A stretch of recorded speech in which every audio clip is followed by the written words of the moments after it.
Olá pessoal, hoje nós vamos falar sobre as relações de trabalho e poder no meio rural.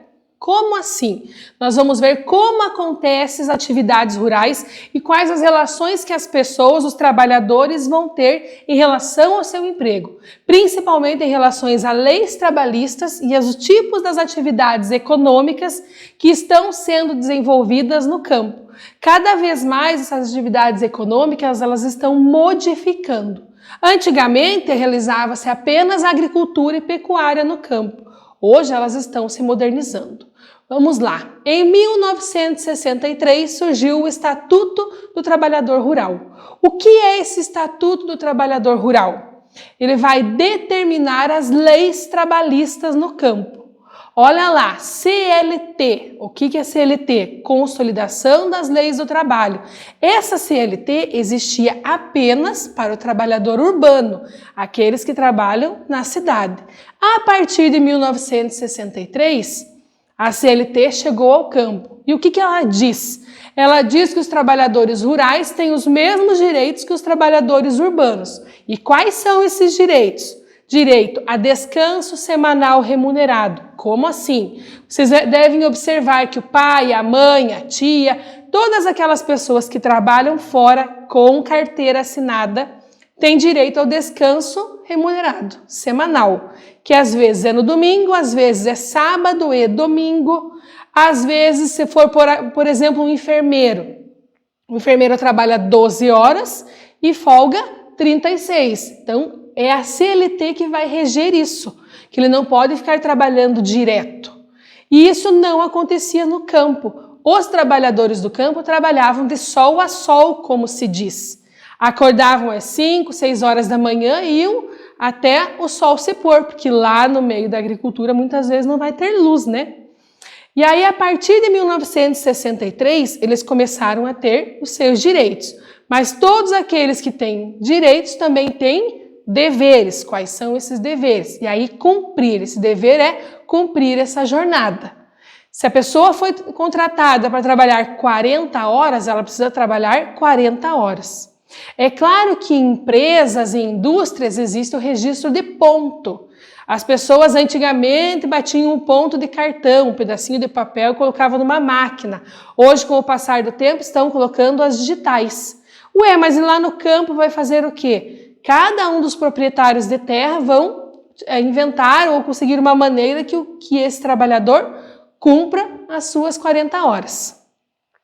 É claro que isso traz benefícios para os trabalhadores do campo, que eles podem trabalhar apenas pelo tempo que eles forem registrados, mas também ele vai trazer pontos negativos. Quais são esses pontos negativos? Imagina só. Um dono de uma fazenda, ele tem 10 pessoas trabalhando para ele. Essas 10 pessoas são contratadas, registradas em carteira. E o salário dessas pessoas é R$1.000. Ao contrário do que nós pensamos, ou muitos pensam, não é apenas esses R$1.000 que o dono da fazenda vai gastar. Além dos R$1.000 do salário, ele tem que pagar todos os encargos trabalhistas. Ele tem que pagar, por exemplo, o INSS desse trabalhador. Ele tem que pagar também o fundo de garantia desse trabalhador. O que é isso? Então, quando desconta o INSS do trabalhador, daqui a alguns anos, que está cada vez mais longe, mas daqui a alguns anos, esse trabalhador poderá se aposentar. Como que ele se aposenta? Todo esse dinheiro que é descontado do INSS, né, que o trabalhador desconta no seu olerite, quem paga, na verdade, é o dono da fazenda ou o dono da empresa.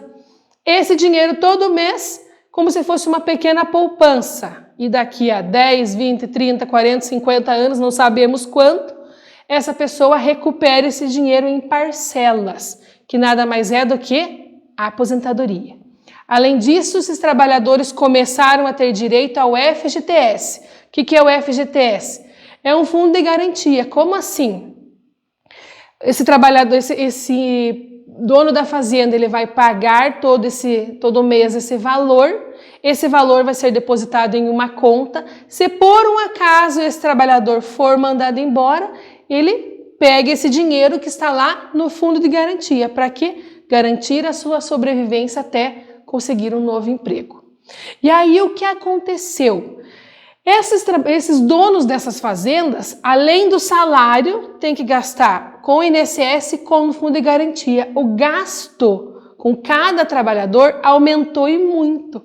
Então, o que eles começaram a fazer? Diminuir o número de empregados.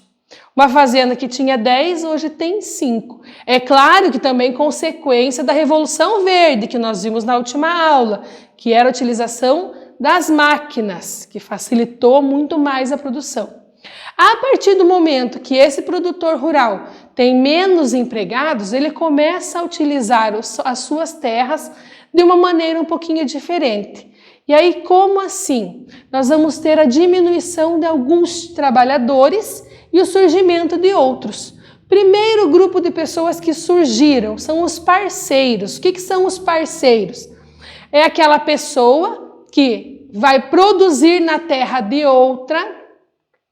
E aí, o que é que ela faz? Para pagar o uso da terra, esse aluguel, ela dá um pouco da produção. Então, ela vai dar um pouco da produção em troco de ela poder usar aquelas terras. Segundo tipo de grupo de pessoas que nós temos, os arrendatários. Esses arrendatários é um aluguel mesmo. Então, eu vou morar numa casa que não é minha, eu pago um aluguel. Os arrendatários fazem assim também. Eles produzem numa terra que não é deles e pagam o aluguel em dinheiro. Os parceiros pagam o aluguel em produtos. Terceiro grupo de pessoas, os colonos.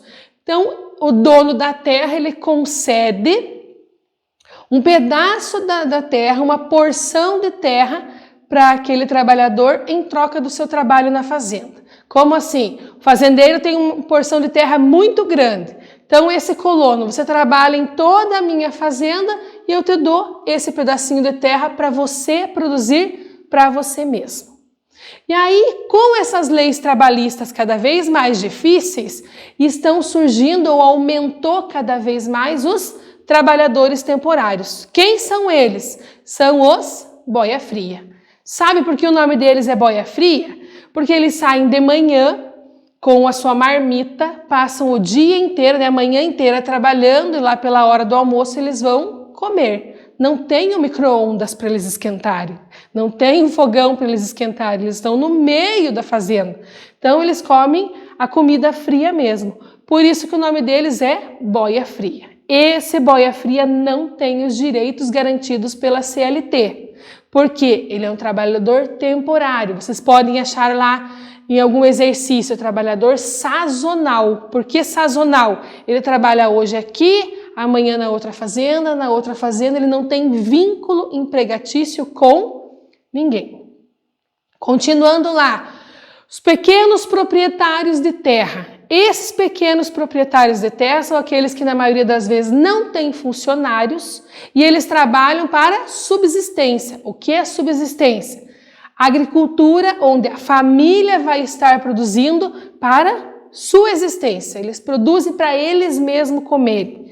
Tá, e o que sobra? Muitas vezes o que sobra é vendido para pequenos comerciantes ou em feiras de produtores rurais.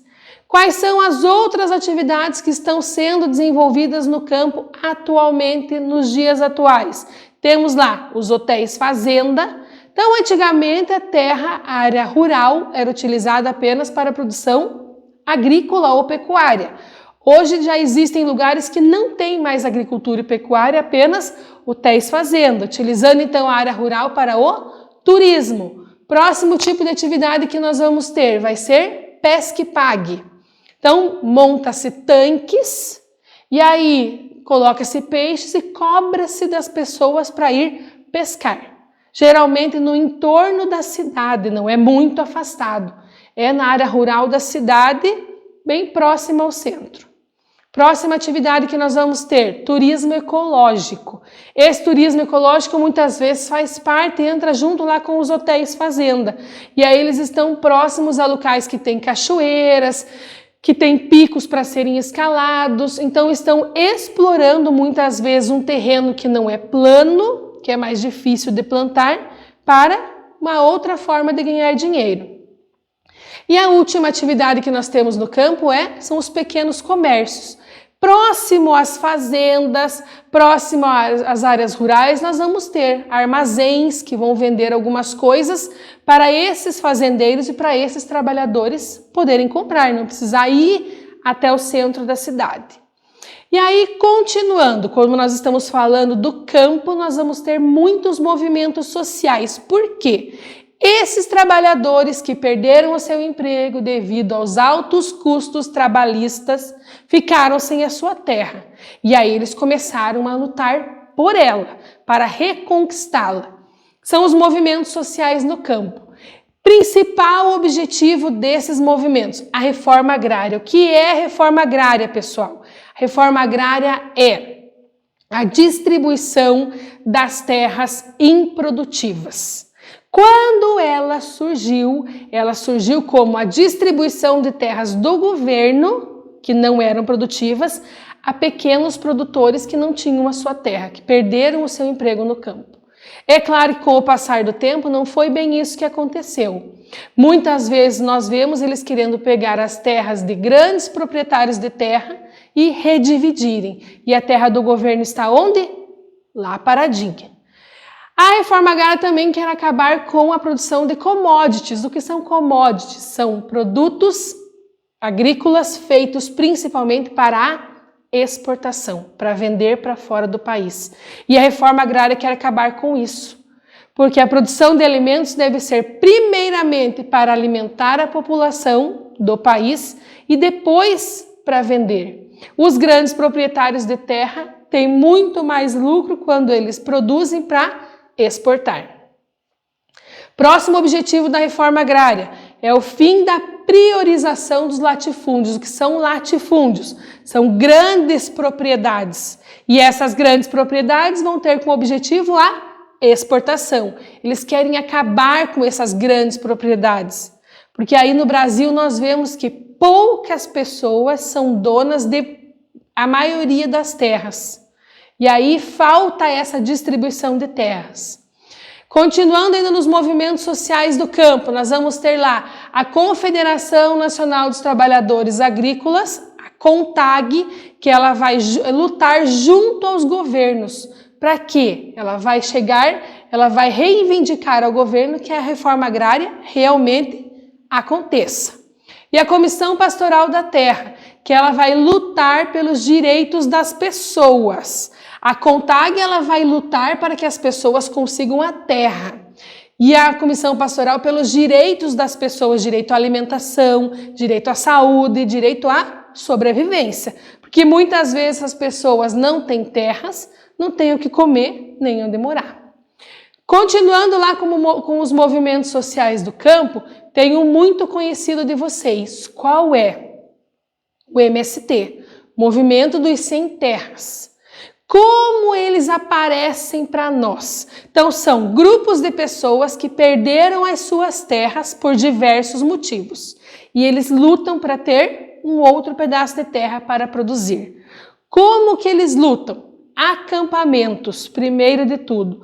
Nós já vimos muitas vezes na televisão aqueles acampamentos com lona preta. Não são os ciganos. Os ciganos são povos nômades que vão indo de um lugar para o outro e eles trabalham em diversas atividades. As pessoas que fazem parte do MST, eles acampam próximo a áreas que eles acham improdutivas com o intuito de ocupar aquelas terras. Então tem uma fazenda lá que eles verem que não tem nenhuma produção agrícola nem pecuária, eles fazem os seus acampamentos ali, com o passar do tempo começam a ocupar aquela terra se ninguém for tirar eles de lá. Temos também as marchas e as manifestações. Essas marchas muitas vezes vão de uma cidade a outra para chamar a atenção do governo para aquela causa dos sem terra. E as manifestações geralmente acontecem onde? Já viram no pedágio, né? Alguns eles fecham o pedágio como uma forma de manifestação, mas a maioria delas acontece onde? Lá em Brasília, para chamar a atenção de quem? Dos governantes. E greves de fome. Já apareceu no jornal várias vezes, principalmente os líderes do sem terra, que ficam lá dias e dias sem comer para chamar a atenção dos governantes e conseguirem alguma coisa que eles estão lutando faz muito tempo. Continuando lá, para terminar, nós vamos ter a bancada ruralista. Tá, e o que é a bancada ruralista? São produtores rurais que hoje estão lá como senadores e como deputados. Será que eles foram parar lá por acaso? Não. Muitas vezes o objetivo deles como produtores rurais era ir parar lá no Senado como senadores e deputados para lutar pelas causas próprias.